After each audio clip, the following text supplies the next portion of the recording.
Una sa lahat. Sa pulsa video, lalaki sa Tondo, Manila, biglang pinagbabarel ng dati niyang kakosa sa kulungan. Ang biktima, natagpuang nakabulagta at patay na. Ang buong detalye kung dahil ng malagim na krimeng yan, abangan. Magandang gabi, Pilipinas. Sa Frontline tonight. Presidential son at Congressman Sandro Marcos handa raw sa mailalim sa lifestyle check kasunod ng umunoy alegasyon ng mala pork barrel na pondo. First Family magpapa-lifestyle check din. COA may sinitang livelihood project, hindi raw pinag-aralan ng Office of the Vice President. Meron ding biniling 19 na motor sa halagang 26 million pesos. Pagdinig ng Independent Commission for Infrastructure or ICI, ni-livestream sa unang pagkakataon. Congressman Sandro Marcos at Pulong Duterte dadalo rin ngayong linggo. Payo ni Senate President Tito Soto sa mga kumukwestiyon sa pag-absent ni Senator Bato de la Rosa, magsampa ng ethics complaint. 13 million pesos na kasamang nasabat sa isang scam hub sa Bataan, pinaghati-hatian umano ng 6 na pulis. Mga nagbibenta ng lechon sa La Loma, Quezon City, paano na kung sarado raw sa Pasko at Bagong Taon? At sa ating pabaong pampa-good night, nasa frontline ng pagbabalita sa umaga pero human claw machine sa gabi.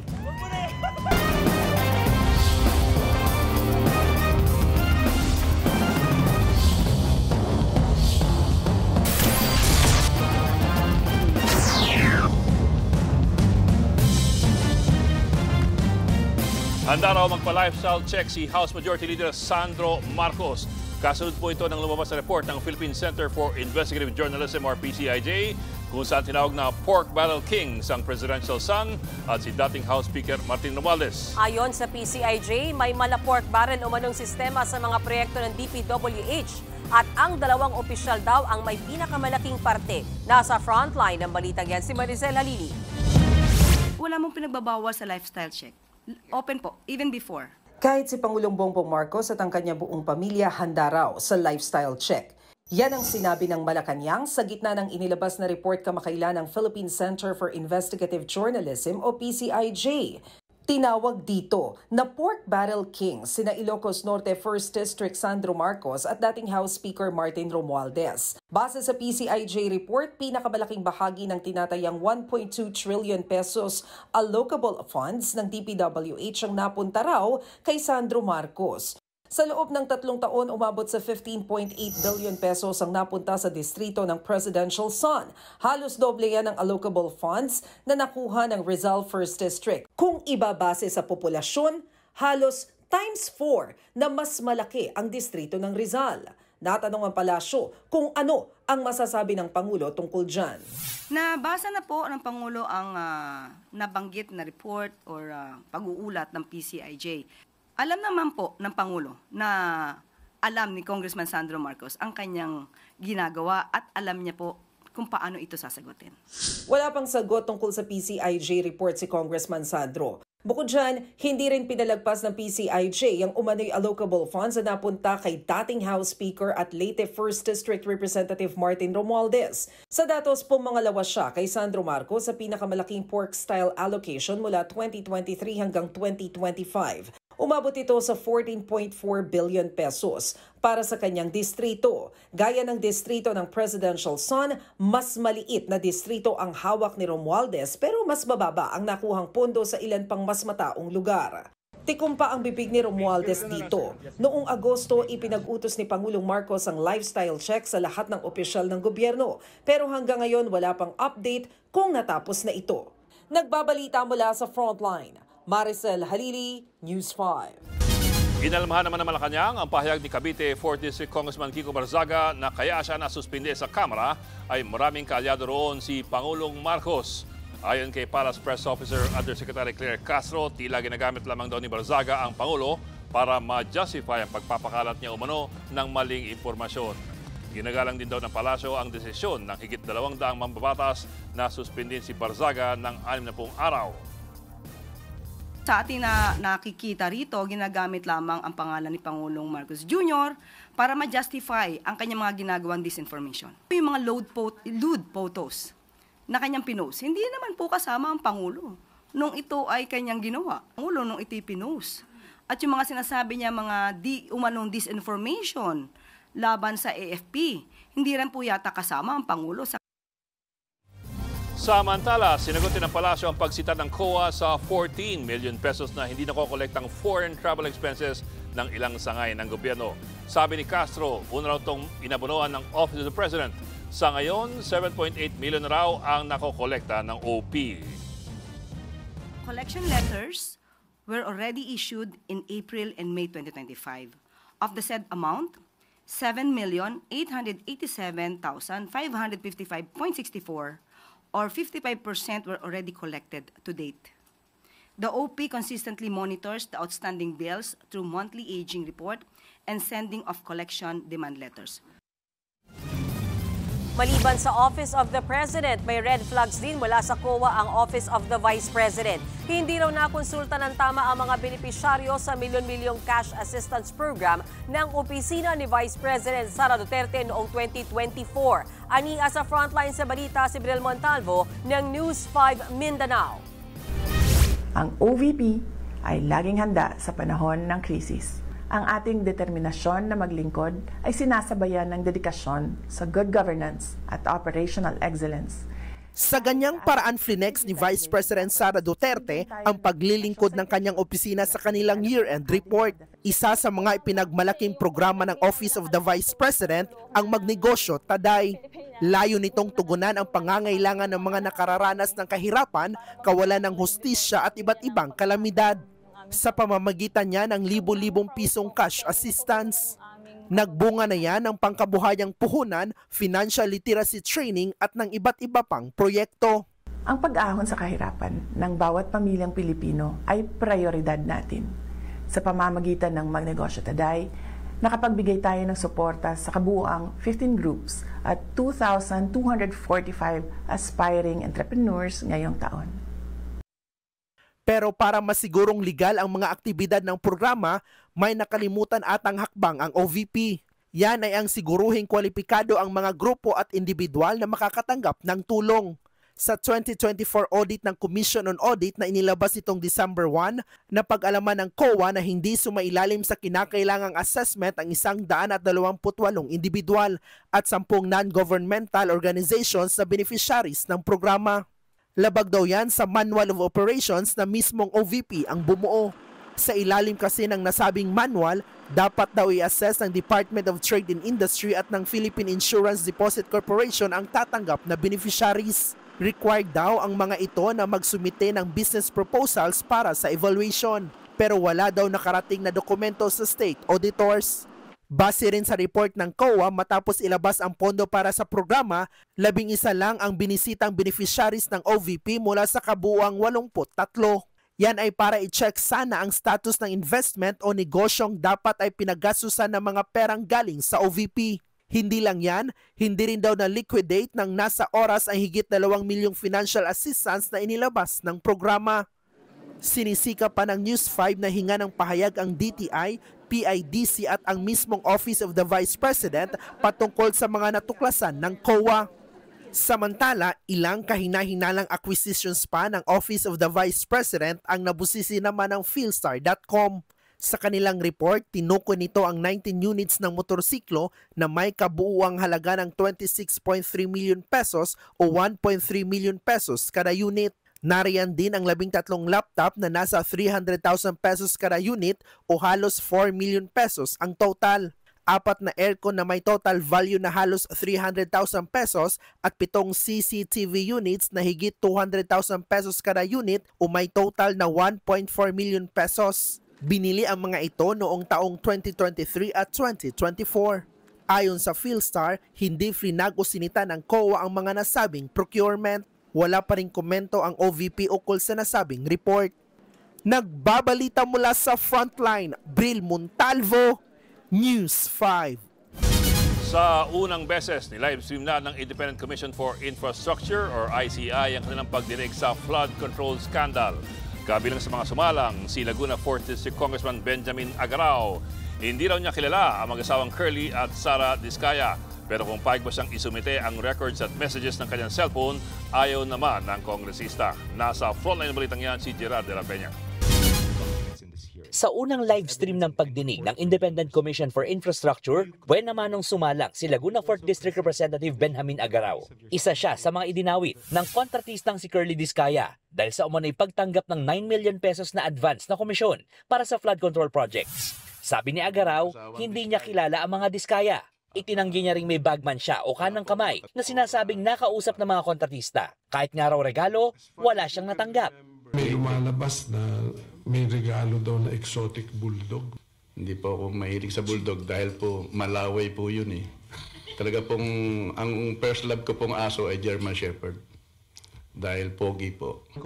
Tinanong din si Agarao kung payag ba siyang isumite ang phone records o messages sa kanyang cellphone pero tumanggi ang kongresista. Hindi po. Kasi ang cellphone ko po ay dalawa lang po eh. Ito po lang ang aking cellphone eh. May mga ibang detalye po ito na hindi ko po pwedeng baka po magalit ang asawa ko. Pasensya kayo kung natanong ko tungkol sa asawa ninyo. Kaya ayoko ng live streaming talaga eh. Dahil sa pagkakadawit sa flood control scandal, pinag-aaralan na raw ni Agarao ang pagsasampa ng kaso laban sa mga Discaya. Ayoko pong palampasin ang kalapastangan ng ginawa ni Discaya sa aking pagkatao. Sumalang din sa pagdinig ang mga opisyal ng Land Bank of the Philippines. Tinanong ang Land Bank kung nagduda ba sila sa mga transaksyon na umaabot na higit 50 million pesos at iba't ibang mga account na pare-pareho ang may-ari. Pati sa mga transaksyon na umaabot sa 2 bilyong piso kada buwan sa Bulacan. Pero hindi gaano nagbigay ng detalye ang Land Bank sa pangambang labag ito sa Bank Secrecy Law. Handa naman daw silang talakayin ito sa isang executive session. Ngayong linggo ito, maraming malalaking personalidad ang inaasang humarap dito sa ICI. Kabilang na dyan si House Majority Leader at Presidential Son Congressman Sandro Marcos, Davao City 1st District Congressman Pulong Duterte at Benguet Lone District Congressman Eric Yap. Yun nga lang, wala pang kasiguraduhan kung magiging bukas din sa publiko ang mga pagdinig sa mga personalidad na ito. Sa bisa ng isang inspection order, nagtungo ang NBI sa 2 condominium unit ni dating Congressman Zaldico sa BGC sa Taguig. Ito ang condo unit na sinasabi na nagpakilalang security consultant ni Ko na si Orly Guteza kung saan naghatid umano sila ng mali-maletang pera. Layo ng operasyon na makita ang ilang dokumento na posible magamit na ebidensya sa investigasyon sa flood control scandal. Pero wala pang sinasabi ang NBI kung may nahanap sila sa loob ng mga unit. Nagbabalita mula sa Frontline, Gerard de la Peña, News 5. At kaugnay pa rin ng investigasyon ng ICI, hiniling ng Land Transportation Office na imbestigahan ang pinatayo nilang Central Command Center kung saan ang kumpanyang SunWest ang kontraktor. Halos 1 bilyong piso ang halaga ng proyekto kung saan may overpayments pa raw na nagkakalaga ng 26 million pesos. Yun nga lang, hindi pa kinabangan ng LTO ang pasilidad dahil sa kulang-kulang na equipment. Tinayo daw ito noong 2020 at tinurn over noong 2021. Binigay na ng LTO mga dokumento kaugnay ng kanilang reklamo sa ICI. May mga dapat na cameras na dapat ilagay all over the Philippines. Wala po yung mga nangyaring yan. At saka hindi po siya, sa totoo lang, hindi po siya gumagana. Mismong si Senate President Tito Soto ang nagsabi sa publiko na pwedeng maghain ng ethics complaint ang sino man laban kay Senador Bato de la Rosa. Kaugnay ito ng 3 linggo na niyang pag-a-absent mula sa Senado. Ang hinahanap na senador, nagbiro pa raw kay Senator Ping Lacson tungkol sa pagtatago. Narito ang aking report. Ang pagpasin ko sa kanya, kung wala siyang intention na mag-surrender, magtago siya mabuti. Yan ang payo ni Senate President Pro Tempore Ping Lacson kay Senator Ronald Bato de la Rosa na absent mula nang magbalik ang sesyon ng Senado noong November 11. Kwento ni Lacson, huli niyang nakakwentuhan si Bato sa group chat nila ng mga senador 2 linggo na ang nakalilipas. Nagkabiroan pa nga raw sila sa GC. Sabi ko, kumusta ka na? Mag-ingat ka lang, gano'n. Ang biro niya na sa akin, sir, i-break ko yung record mo sa pagtatago. Tapos may haha. Matatanda ang nagtago rin si Lacson nang masangkot ang kanyang pangalan sa Dacer Corbito double murder case. Pero kinalaunan ay napawalang sala din siya. Natanong ko naman si Senate President Tito Soto sa patuloy na pagsweldo ni Senator Bato kahit sunod-sunod na araw na siyang absent. Even in the under congresses, ganun talaga eh. So, pinakamaganda mag-file na sila ng complaint. SP, does that mean kahit 2 to 3 weeks ng absence si Sen Bato, sumisweldo po siya? Sa Congress ka, mayroong 1 buong taon hindi mapasok eh. Opo. Wala naman silang ginagawa, wala rin umaangal eh. Diba? Opo. O ito, 2 to 3 weeks pa lang. Pero may sweldo yan, SP? Diretso. Siyempre. Okay. So, allotted na yun eh. Ayon din kay Senate President Soto, tuloy naman ang trabaho ng staff at ng opisina ni Senator De La Rosa bagamat absent siya. Kaya hindi raw kailangan bawasan ang pondo ng kanyang opisina. Giit pa ni Soto, hindi unang beses na nangyaring may senador o kongresistang umabsent ng matagal. Napakaraming congressman na ginagawa yan dati, ba't di nyo kini-question? Sir, wala pong rina. Bakit ngayon ang Senate na napapag-initan sa 2-3 linggo di pumasok? Kahapon lang sinabi ni Senator Win Gatchalian na baka kailangang mag-usap ng mga senador kaugnay sa rules pagdating sa matagal na pag-a-absent. Sa ngayon daw kasi, walang malino na panuntunan kaugnay nito. Pero kahit wala pa nito, maaari naman daw maghain ng reklamo ang sino man sa Ethics Committee ng Senado. Siguro kung mayroong mga kababayan tayo na gustong tanungin itong ganyan, at saka let's say gustong panagutin ng isang legislator, mag-file sila ng ethics complaint. Ito yung pinakamagandang remedyo para matalakay natin yun. Para naman kay Senate Minority Leader Alan Peter Cayetano, sana tiyakin pa rin daw ng gobyerno na protektado ang kalayaan ni Senator Bato. When your life or liberty is threatened, you really think of options. So yun yung option niya. So rather than pag-initan siya na parang bakit ka wala dito, ang question, bakit walang assurance na proprotektahan ng karapatan?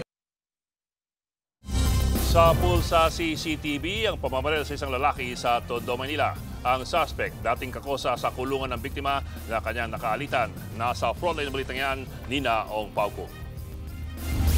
Sa pulsa video, ang pagdating na naka-helmet na si alias Allen sa Esmeralda Street, Barangay 38 sa Tondo, Manila. Sinalubong siya ng nakayelo na si alias Yoyoy at bigla siyang binaril. Nagpulasa ng ilang residente sa lugar. Hindi pa tumigil si Yoyoy at ilang beses pang pinaputukan si Allen. Bago tuluyang tumakas, nakatakbo rin palayo ang biktima. Hindi nakita sa CCTV kung saan siya bumagsak pero wala na siyang buhay nang madatnan ng mga otoridad. Base sa investigasyon, parehong dati nang nakulong ang dalawa at naging magkakosa. May kaso ng shoplifting si Yoyoy, habang ang biktima ay nasangkot sa 2 insidente ng pamamaril. Lumalabas din dati nang may alitan ng dalawa. Kwento naman nung asawa, nung mapunta na kami sa binubuli raw yung nabaril, binubuli yung asawa niya, tsaka yung humihingi ng pera. Magkakilala sila. Napiko na yata yung Yoyoy. Hindi raw matanggap ng ina ng biktima ang sinapit ng kanyang anak. Hindi ko po akalain na gagawin niya sa anak ko yun. Kasi unang-una, magkakilala po sila, magkaibigan, sabi nga, magkatropa, tapos magkakosa. Kaya hindi ko po sukat akalain na siya pala yun. Patuloy pa ang backtracking ng mga otoridad at manhunt operation sa suspect. Nagbabalita mula sa Frontline, Nina Ong Pauco, News 5. Sugatan ang 2 bombero matapos mabangga ng dump truck ang kanilang fire truck sa Bohol. Sa tindi ng impact, pahirapan ng pagsagip sa kanila. Nasa Frontline ng balita si John Aroa ng News 5 Visayas. Tila nayuping lata ang harapang bahagi ng fire truck niyan matapos mabangga sa dump truck sa Lubok, Bohol. Naipit sa loob ng fire truck ang driver nito. Namimilipit pa sa sakit ang bombero habang inilalabas mula sa pagkakaipit. Matapos ang kalahating oras, nahugot ang driver na si Fire Officer Juan Moises Dalagan, 28 anyos. Sugatan rin sa ulo at katawan ang isa pang bombero na si Fire Officer Juan Jerin Pantog. Agad silang dinala sa ospital. Ayon sa BFP Central Visayas, nagkaroon ng fracture sa tadyang si Dalagan habang sumailalim sa CT scan sa ospital si Pantog. Base sa investigasyon, galing sa palengke ang mga bumbero at pabalik na sana sa Lubok Fire Station. Nasa likod naman ng fire truck ang dump truck na kapareho rin ng direksyon. Sinubukan daw ng dump truck na mag-overtake pero nabangga ang fire truck sa kurbadang kalsada. May request kasing municipality to have the flashing sa mga muddy areas doon. Pagbalik na nila, yun mga 3 kilometers away from the market going back to the fire station. Sa isang curved na area ang lumabas sa lane ang isang dump truck doon. Kaya doon nabangga ang ating firefighters. Agad namang inaresto ng Lubok Police Station ang driver ng dump truck. Pinag-aaralan pa ng BFP7 ang pagsasampa ng kaso laban sa kanya. Nagbabalita mula sa Frontline, Janarua, News 5, Visayas!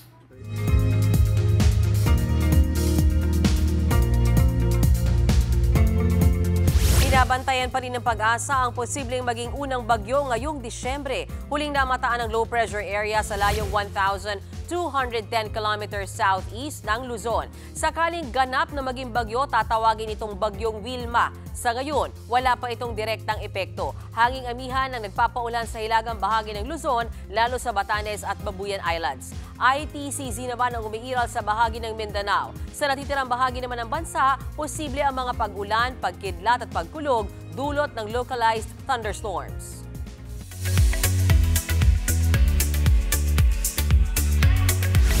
Showbiz tonight na tayo. Trending ang Your Face Sounds Familiar performance ni Rufa May Quinto as a K-pop rapper Jessie.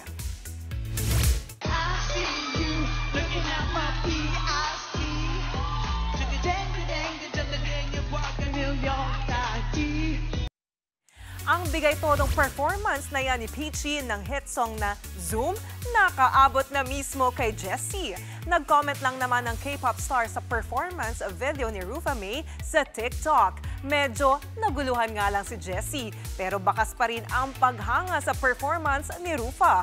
Deserve mo talagang hindi maging lowest this week, Rufa May. Mapapanood ang Your Face Sounds Familiar dito sa TV5, Saturdays at 8:15 p.m. and Sundays at 8:30 p.m.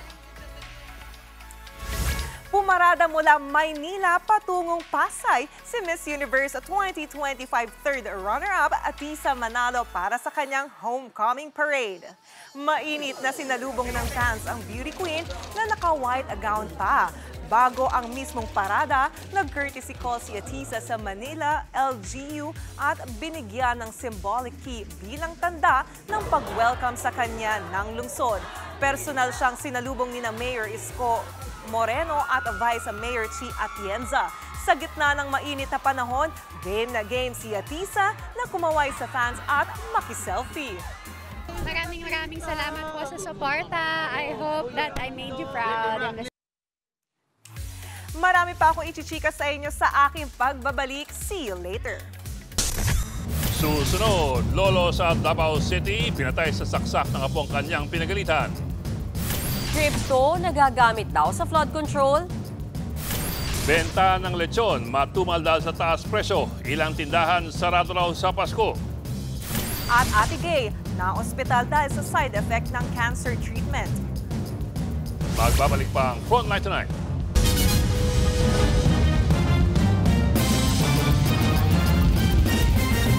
Mga kapatid, Ed Lingaw po, maging maalam at may pakialam sa mga napapanahong balita sa ating bansa. Para sa mas malilimang pagtalakay at paghimay sa mga issue at headlines, mag-follow at mag-subscribe sa social media pages ng News 5.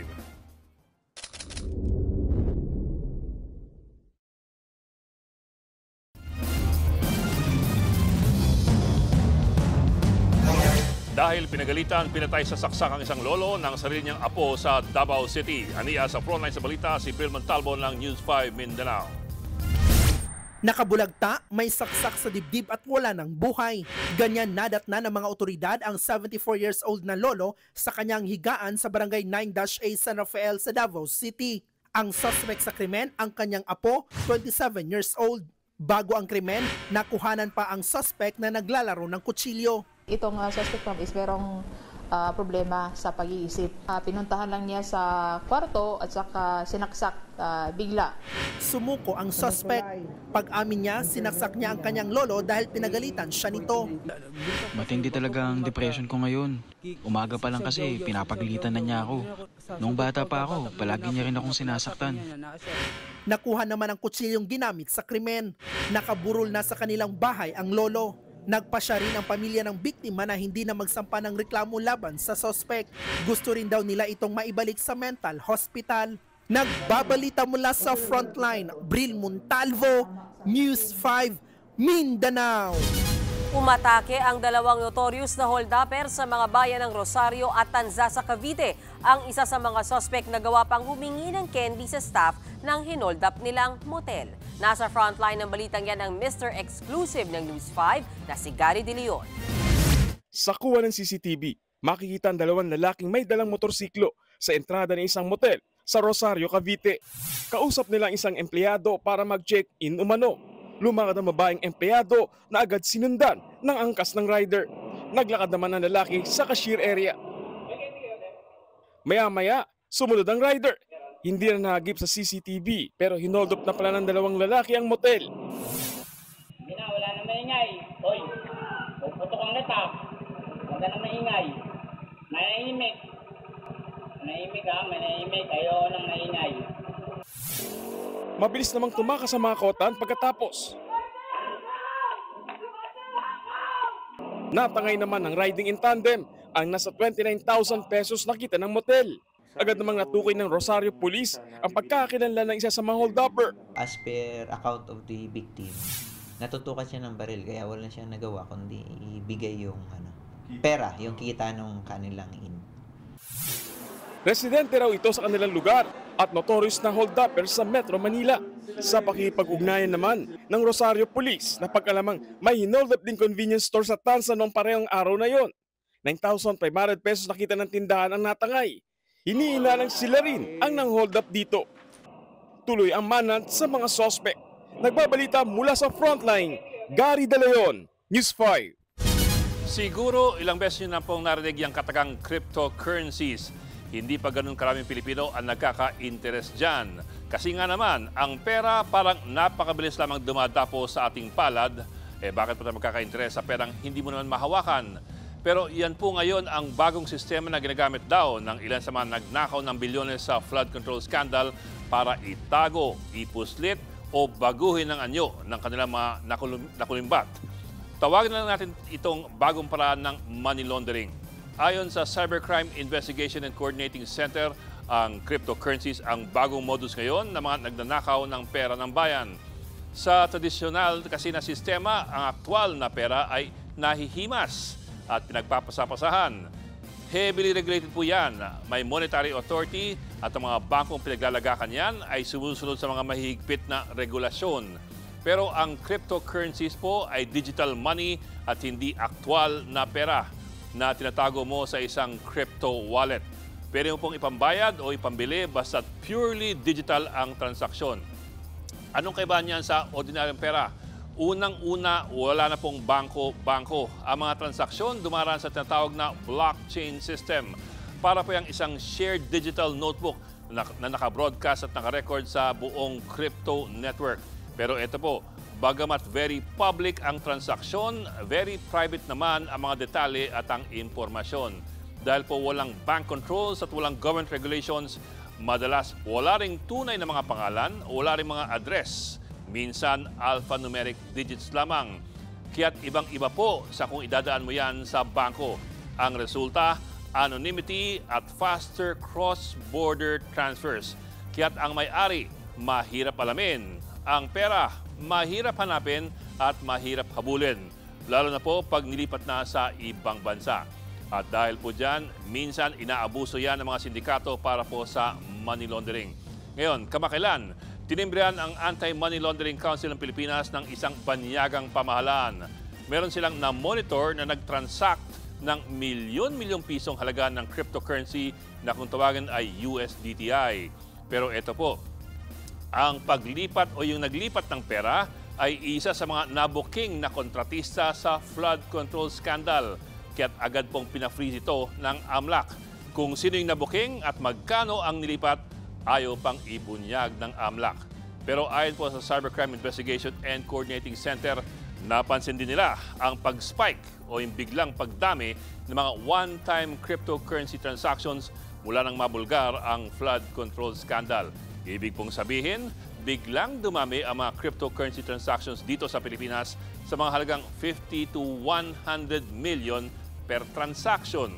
Kaya't ang suspetsya nila, tinatago na ng ilan ang mga kinulimbat nilang pera. Mahabol pa kaya ang perang ito? Yan po ngayon ang napakalaking tanong. Gaya ng maraming bansa, wala pa tayong matibay na batas at patakaran sa cryptocurrencies. Kaya't bagamat maaari nating maharangan ng ilang transaksyon, malamang sa hindi. Meron ng milyones o bilyones na nakulimbat at naitago na sa ibang bansa. Sinampahan ng reklamo ang 6 na pulis kaugnay sa nawawalang 13 million pesos na perang ebidensya mula sa sinalakay nilang scam hub. Kaugnay ito sa sinalakay na Pogo Hub sa Bataan noong 2024 kung saan pinalitan nila umano ng Budol money ang nakumpiskang pera. Aabot sa kabuuang 141 million pesos ang nasabat sa raid. Sinelyuhan ang nakumpiskang pera sa siyam na kahon alinsunod sa utos ng korte. Nang maglabas ang korte ng omnibus order nitong November 2025 para ibalik ang perang nakumpiska, nadiskubring pinalitan ng peke ang pera. Nahaharap ngayon sa patong-patong na kaso ang 6 na pulis.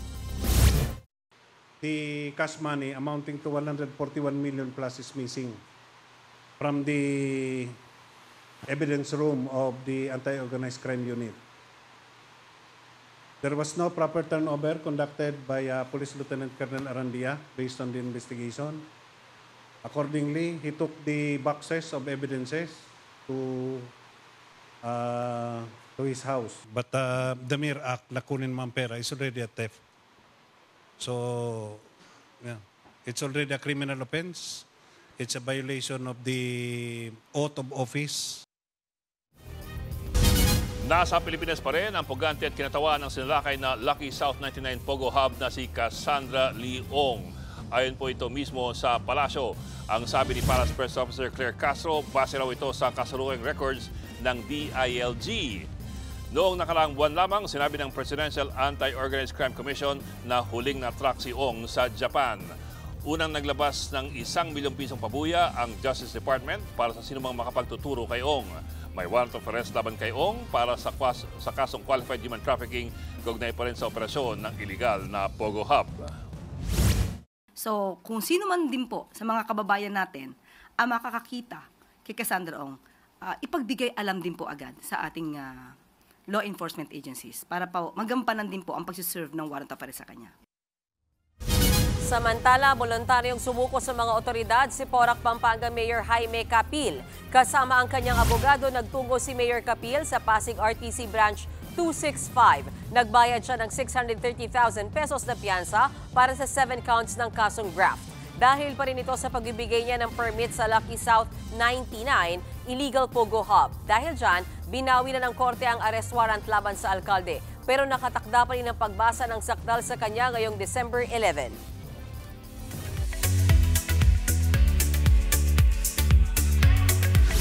Muling na-ospital ang comedian na si Ate Gay dahil ito sa side effects ng kanyang cancer treatment. Hindi raw makakain si Ate Gay dahil sa dami ng kanyang singaw. Gumagamit na ng aparato para makakain siya. Noong Nobyembre, ibinalita ni Ate Gay na lumiit na ang bukol sa kanyang leeg matapos ang chemotherapy. Na-diagnose na may stage 4 cancer ang komedyante. Susunod, higit 200 flood control project na bistong ghost project matapos inspeksyonin ng AFP. Desyembre na, pero bentahan sa mga lechonan sa La Loma sa Quezon City, matumal pa rin. At K-pop girl group na IVE magbabalik bansa para sa kanilang concert. Tutok lang mga kapatid dito sa Frontline Tonight.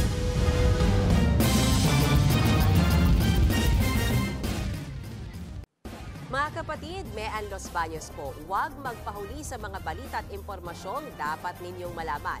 Para sa mas malawak na balitaan at diskusyon, mag-follow at mag-subscribe na sa social media pages ng News 5.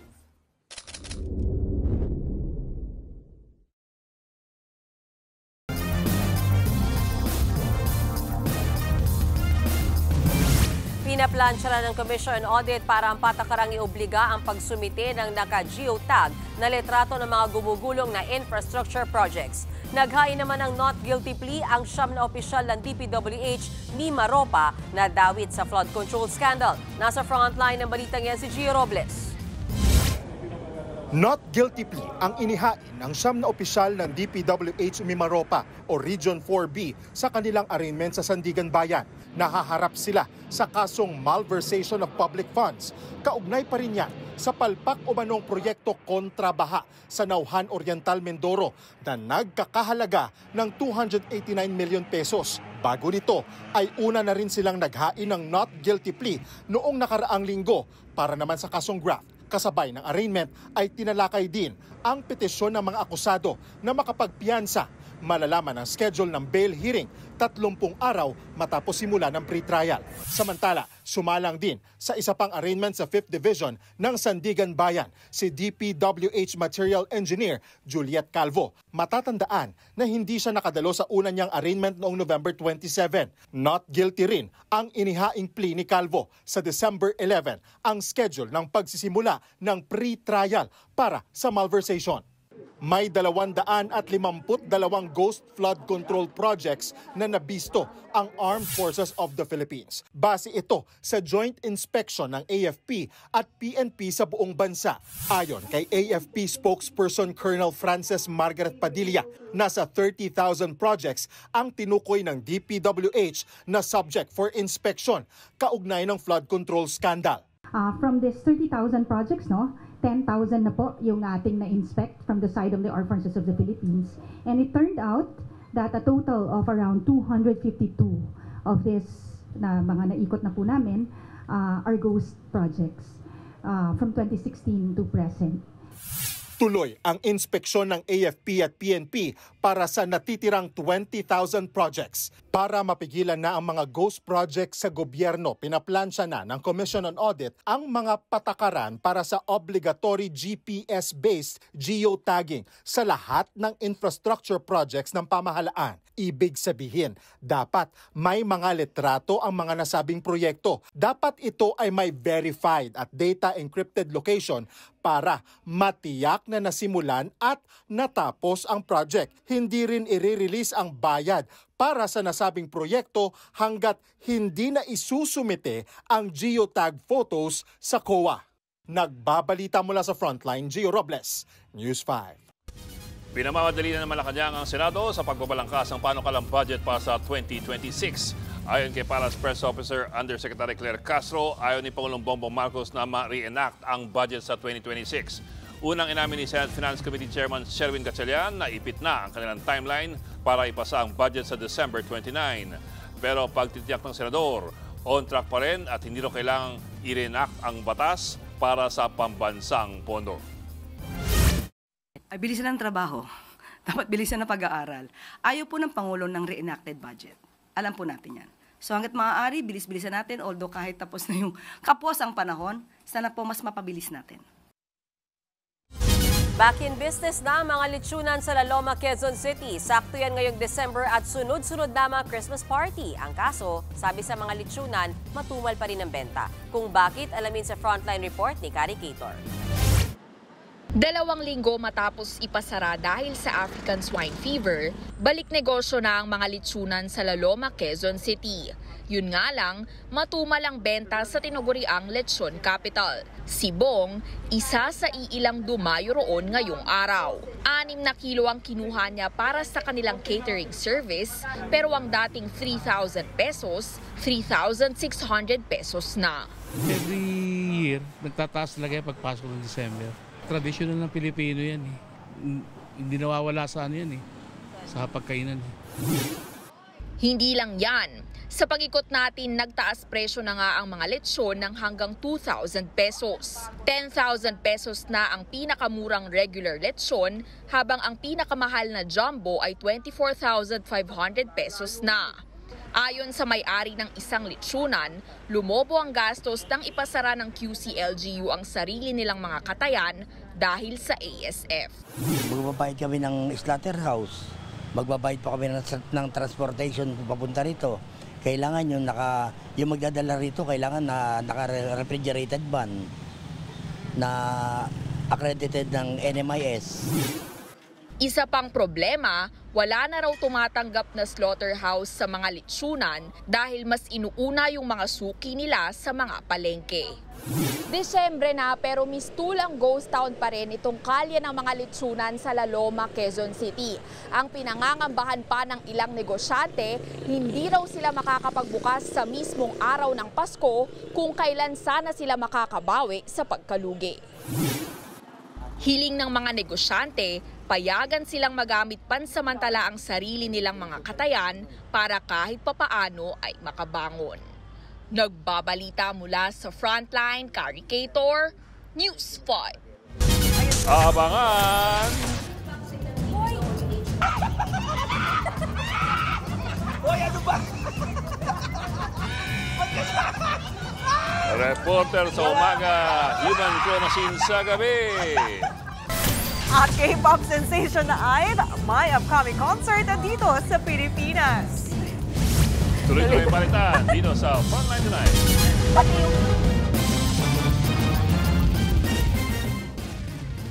Mga kapatid, Johnny Alipon po, maging updated sa latest entertainment at lifestyle. Huwag magpahuli, mag-follow at mag-subscribe na sa social media pages ng News 5.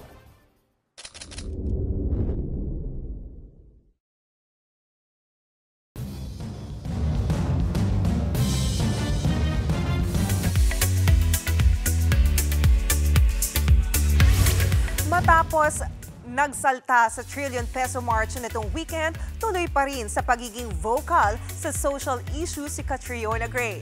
Sa kanyang latest Instagram post, muling inihayag ni Kat ang galit niya sa naglipa ng kaso ng korupsyon. Sabi ni Kat, and I quote, "Hindi lang pera ang ninakaw, kundi ang kinabukasang ipinagdarasal natin para sa mga anak natin." Dagdag pa niya, flood control pa lang yan, paano pa ang edukasyon, agrikultura, healthcare, ports, airports, and taxes. Giit pa ng former Miss Universe, nagngingit-ngit na raw ang bayan pero nananatiling tahimik ang hustisya. Huling statement ni Kat, "Pilipinas, ang hirap mong mahalin pero sa oras ng laban, hindi ka namin iiwan." Attention Philo Dives! Mag-ipon-ipon na dahil magbabalik sa bansa ang K-pop group na IVE para sa kanilang concert. Gaganapin yan sa SM Mall of Asia Arena sa Pasay City sa April 25 next year. Naglalaro sa 3,000 hanggang higit 17,000 pesos ang presyo ng tickets. Sa January 7 ang pre-sale ng tickets, habang sa January 8 naman ang general sale. May stops din ang world tour ng IVE sa Japan, Malaysia at Singapore. At yan ang latest and hottest sa Frontline Showbiz tonight. Ako po si Johnny Alipon. Happy Tuesday mga kapatid.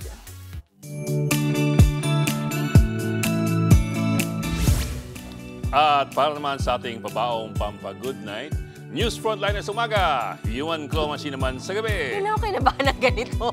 Kumasa lang naman ako sa challenge box. Tingnan natin. Hoy, ano ba? Wala. Kuya, wag mo na iangat! Wag mo na iangat! Ibang klase ka dyan, box sa Christmas party ng TV5 tsaka Signal TV. Hakot kung hakot ng chicheryang nakatago sa mga giant plastic balls.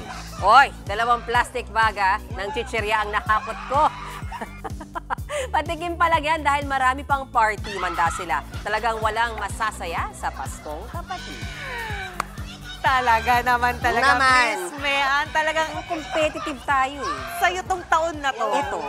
Pwede ka pala sa DPWH. Hoy, grabe ka! 10 ba yung nagsabigayan po ng ayuda? Nakikipila po tayo dyan. Oh, dredging project. Ayaw pa gano'n. Oy, only goes to show, hindi tayo nepo. Talagang lumalaman po tayong patas. Nakikiparty po tayo. Tawag-tawag siya sa dredging project. Dapat, Sir Ed, sinubukan mo din yun. Kaya nga. Tapos ngayon ako yung bababuyin niya ng credibility. Pero congratulations, Miss Mean. Salamat! Plastic man ng chichirya! Alam mo, kung hindi gusto yung chichirya, 7-Eleven, pwede kita binili. Ngayon, Sir, pagka-uwi natin, sabi mo, narinig niyo po yan, hindi ba daw ako ni Bok? Sabi mo, isang Mang Juan, tsaka ano yun? Uy, may malaking movie, ako nakuha. Tapos yung mga fish cracker, ganyan. Yun ang highlight talaga, yung mga malalaki. Samantala yung mga kontratista ng dredging project. Gumagamit pa ng machine. Ako na lang. Teka, isa lang nga natin to. Baka matrouble tayo. Ito po ang 45 minutong paghimay sa malagang headlines. Balitan at diskusyon para sa paghubog ng matalinong opinion. Kami yung kapatid sa Balitan sa Public Service. Tawang-tawa ka sa akin, partner. Ako po si Mean Las Valles Araceo. Ako lang po si Ed Lingaw. Walang laglagan sa Frontline. At ikaw pa talaga nagsabi. Good vibes natin na